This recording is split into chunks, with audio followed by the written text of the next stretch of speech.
Eleni, ¿estamos atrasadas? Vamos a hablar de el mes de la masturbación, que fue mayo, Mayo. pero lo vamos a traer de nuevo ahora en junio, porque es importantísimo. ¿Es un mes entero o hay algún día en especial? Es un mes entero que se dedica a hablar de esta práctica sexual que consiste en la estimulación de nuestros genitales con el objetivo de obtener placer. ¿Cómo surge este mes, esta conmemoración o celebración? Sí, ¿a raíz de qué, no? ¿A raíz de qué? ¿Por qué se elige? Años 90, una pediatra que tenía un cargo muy importante en la salud pública de los Estados Unidos, en un acto que realizaba las Naciones Unidas contra el SIDA, habló de la masturbación como algo saludable e inherente a los seres humanos, a la sexualidad, y habló de que se debía trabajar este tema con los adolescentes, o sea, tenía que estar en programas de educación sexual, porque estaba totalmente vinculado con el sexo seguro, el evitar embarazos no deseados y prevenir infecciones de transmisión sexual. Pareció lo que pasó ahora con el COVID, ¿no? Exacto. Porque, Así. o sea, estuvo muy sobre la mesa, inclusive Claro. los gobiernos estuvieron hablando de la masturbación, Sí, o obvio. sea, estuvo muy sobre la mesa. Se visibilizó totalmente. Exacto. Exacto. Fue para evitar contagios de COVID. Se habló de la masturbación como una alternativa que en realidad en la vida diaria no debería ser una alternativa a nada, o sea que es una práctica más. ¿Qué pasó con esta pediatra? La despidieron de su puesto. Pero La despidieron. Y ahí vemos el fuerte tabú, ¿no?, que hay, y cuando muchas veces se horrorizan padres o madres cuando se dice de hablar de masturbación en la escuela o en el liceo, creyendo que se va a enseñar a alguien a masturbarse, en vez de en realidad hablar de esto del sexo seguro. Es como la vía para hablar del sexo seguro y del autoconocimiento. Y ya hemos hablado, porque este tema ya lo trabajamos, de que... es como que si alguien no te habla de masturbación, no terminaras masturbándote. Claro. Supuestamente. Es como esas incoherencias. Exacto. Los niños ya hablamos de que se masturban. Claro. Inconscientemente, no piensan en nada erótico. Pero como decíamos, si vos haces una cosa, te encontraste que rascándote sentís placer o alivio, lo repetís. Un niño y una niña hacen lo mismo. Claro. El mensaje que siempre decimos es que no hay que prohibir esas conductas, sino explicar que son del ambiente, del lugar privado. Como no hacemos pis en la calle, ni adelante de todos, vamos al baño, esto es igual. Reprimir esas conductas sigue perpetuando el concepto negativo que tenemos sobre la sexualidad. Y queremos todo lo contrario, queremos empezar a transformar esto. Bueno, y así es que surgió este día, para visibilizarlo, para saber que es una práctica que, a ver, algo importante, que lo vi mucho en redes. No todo el mundo está obligado a masturbarse, porque a veces con el afán de querer contar y explicar que es la forma que tenemos de conocernos, conocer lo que nos gusta y el encuentro con uno, y por eso lo fomentamos y hablamos de esto, a veces se vuelve como una obligación. Y no es una obligación, no, todas las personas no están obligadas a hacerlo. Es una opción. Es una opción, claramente. Muchas veces el hacerlo o no está dado por diferentes cosas. El factor así fundamental son las creencias, que dijeron siempre que estaba mal hacerlo. Entonces, o lo hacías a escondidas por culpa o no lo hacías. Si tú en realidad, no sé, profesás X religión que te dice que está mal y eso es acorde a tus creencias, está bien que no lo hagas. Perfecto, porque cada uno puede elegir. El tema es cuando en realidad eso se va pasando de generación en generación y llega a nosotros, que nada, no somos, por ejemplo, no profesamos esa religión, pero llegó como un mandato y, por ejemplo, quiero hacerlo o tengo interés o me llama la atención, pero hay algo adentro que me tranca. Y eso que te tranca, que son las programaciones inconscientes que ni siquiera somos conscientes. No es que, bueno, yo leí esto y estoy de acuerdo y adhiero, entonces elijo. No, muchas veces nosotros no estamos eligiendo. Viene pasando de generación en generación. Y ahí aparecen las consultas. Traje ahora, por ejemplo, 3 consultas que me hicieron con el respecto al tema de masturbación, que me parecía muy bueno porque es muy reiterado. Por ejemplo, Eleni, asistí incluso a tu masterclass, me dijo una, y quiero probar, pero hay algo que a mí me traba. ¿Y qué es lo que te traba?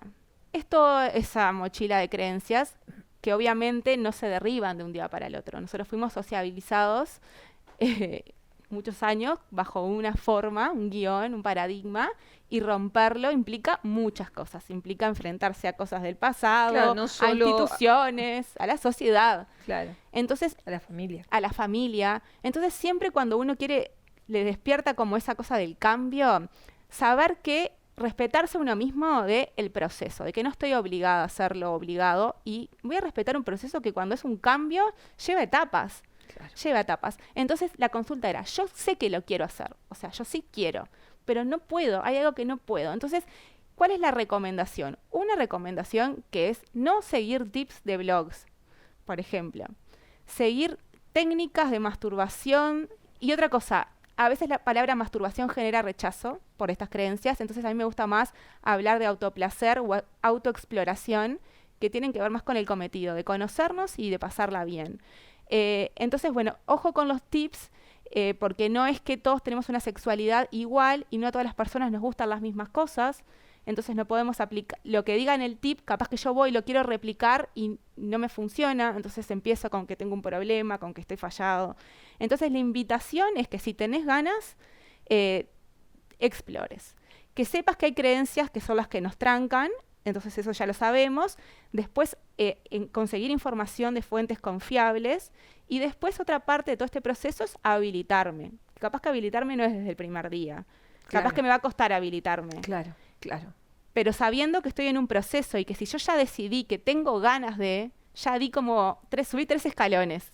A mí me encanta siempre hablar de esto. Ya cuando viniste a la consulta o te inscribiste a la masterclass, ya diste 10 pasos para adelante. Ya no estás en el mismo lugar. Tenés ganas de aprender.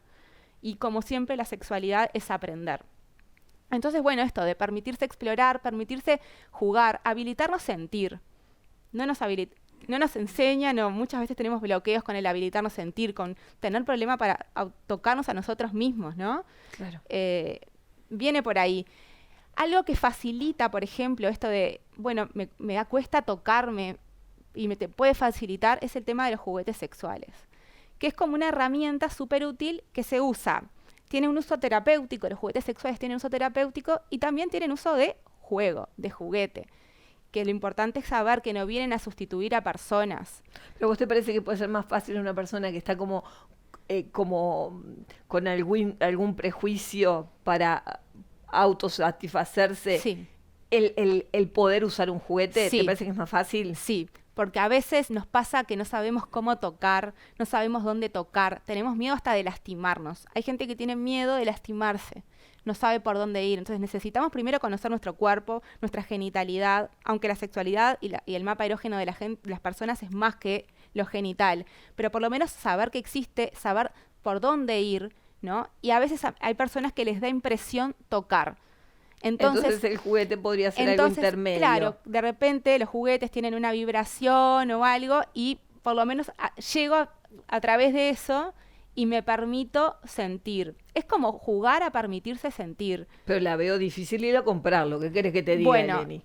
Bueno, hay un tema con eso. Ha ido cambiando un montón. Exacto. Ha ido cambiando un montón. Primero que nada, que los juguetes sexuales han ido evolucionando un montón. Antes, primero, entrar a un sex shop o algo así es como que nadie me vea, y entrar ya era una cosa horrible, porque los juguetes sexuales en general, los que veíamos cuando entras a un sex shop, eran fálicos y enormes. Era como que te causaban más salir corriendo que empatía.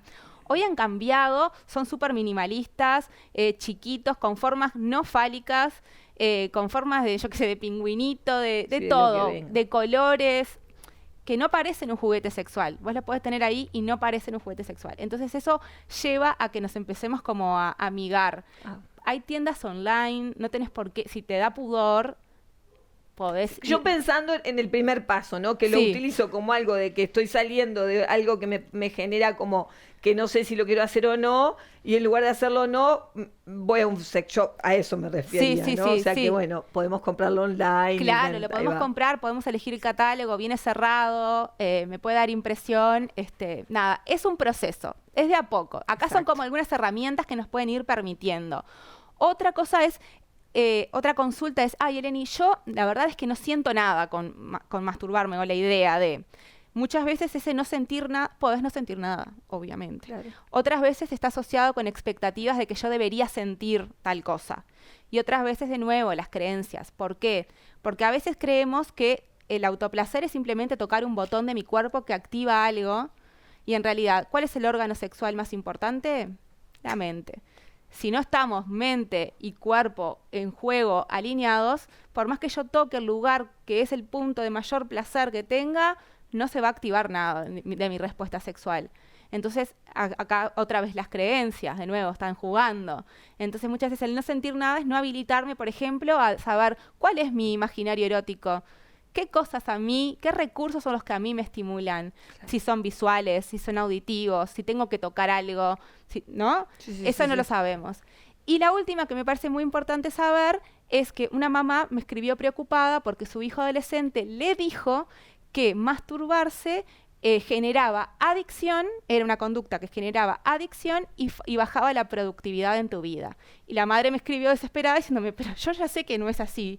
Y el hijo le había mandado a buscar en Google que él había leído eso. Entonces, ojo con las fuentes de consulta. La masturbación, hay personas que tienen conductas adictivas con la masturbación, pero no es que la masturbación genera adicción. Vos podés tener un patrón que te genera adicción, muchas cosas. Es el individuo, adictivo y no la práctica. Exacto. O sea, no podemos generalizar de que la masturbación genera adicción y baja de productividad.